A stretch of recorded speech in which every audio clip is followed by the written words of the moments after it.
Hello, my name is Kelsey Ellis. I'm the Client Support Manager here at Chemical Solutions. To help you with your sample submission, I'm going to walk you step by step through our Sample Submittal form. Our Sample Submittal form can be found on our website under the Resources tab at the top of the web page. To begin, we ask that you complete both the analytical report information and the invoicing information sections at the top left-hand side of the form.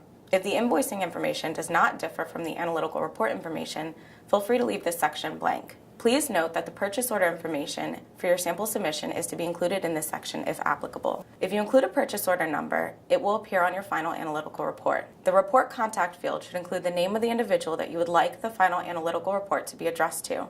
If our client support representatives notice that any of the information that you provide in either of these sections differ from what is currently listed in our system, we will likely reach out to you to be sure that we have the most accurate and up-to-date information in your client file. To the right of these two sections is the CSL quote field and the sample submission information section. If you have a quote for the submission, please include the quote reference name in this field. The sample submission information section directly below is comprised of 7 required checkbox questions.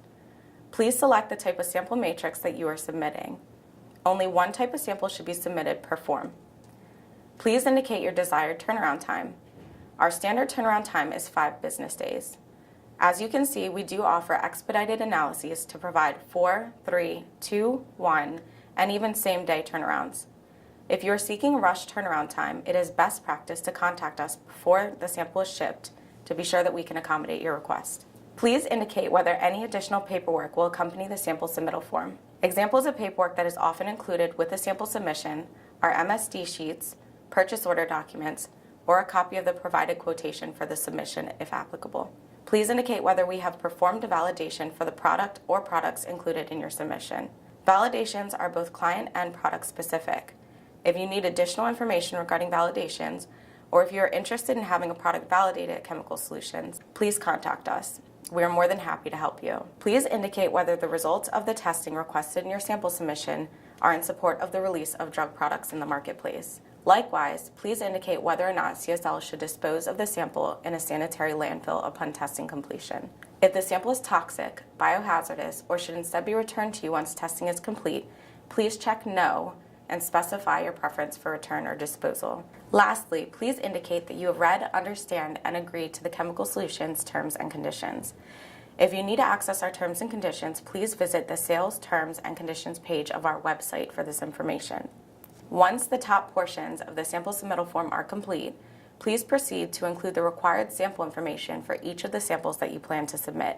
All pertinent information needed for reference on your final analytical report should be entered into the sample description field. This may include, but is not limited to, the product name or product number. If applicable, please enter the lot or batch number for the sample or samples in the lot batch number field. This information will be listed on the final analytical report alongside the sample description. Please include a serving size only if it is applicable.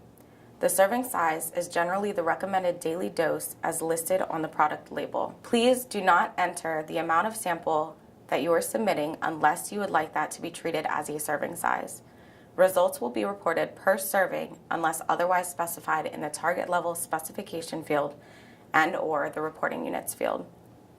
Next, enter the element or elements to be tested for each submitted sample. Multiple lines of text are able to be used per sample on this form. However, it is best practice to list one element per line when target levels or specifications are provided.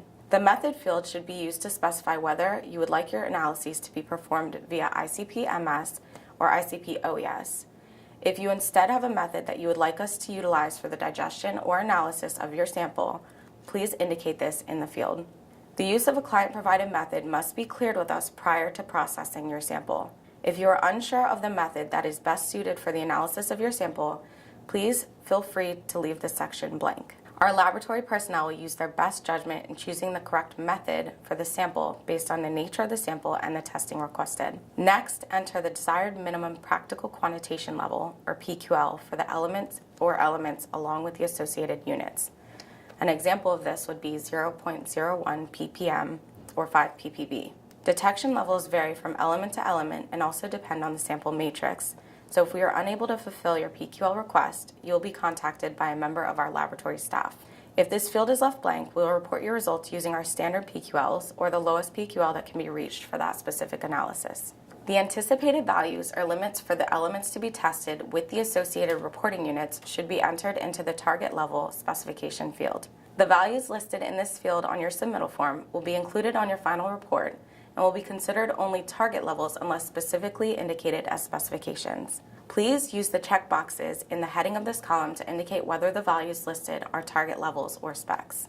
Lastly, please use the reporting units field to request the units that you would like your results to be reported in. If reporting units are not specified, we will report your results using our standard reporting units of microgram per gram. The final section on the submittal form is the Special QC Requirements box at the bottom of the page.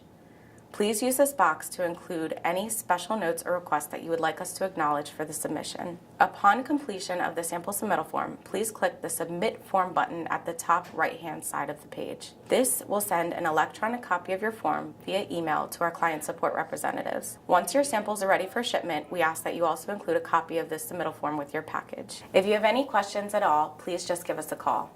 We are more than happy to help you with your sample submission. We appreciate your business and look forward to receiving your samples.